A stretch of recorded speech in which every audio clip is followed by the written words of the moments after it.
I learned the hard way that if you're reasonable, people will punish you for it. It started with small things. Always does. I was the one who apologized first, even when I wasn't sure what I'd done. I was the one who said, "It's fine," because explaining why it wasn't felt like too much work for me and for them. I thought compromise was proof of love. They thought it was permission. Whenever I brought up something that hurt me, their face would shift into that familiar expression, wounded innocence. Suddenly, I wasn't someone in pain, I was an attacker. Why are you making this such a big deal? Can you just let things go? You're too sensitive. Too sensitive. The phrase they used like a gavel. Case closed. I started rehearsing conversations in my head before having them, sanding down my words so carefully they barely had edges left. Still, they'd find a way to bleed from them. Somehow, every discussion ended with me comforting them for the distress my honesty had caused. The rules kept changing. If I stayed quiet, I was withholding.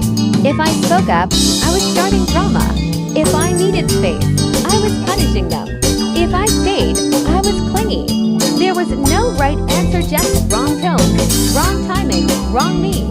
The worst part wasn't the yelling.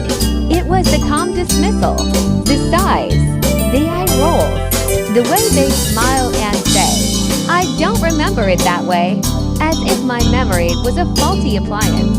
I began doubting myself. I checked texts like evidence. I reread arguments at 2 a.m. wondering how I'd somehow become the villain in my own story. Once I said, very quietly, "I feel like I'm always the one bending." They laughed. Actually laughed. Relationships take effort, they said, as if I hadn't been dragging mine uphill alone. The final straw wasn't explosive. It never is. It was a moment so small it almost passed unnoticed. I was crying.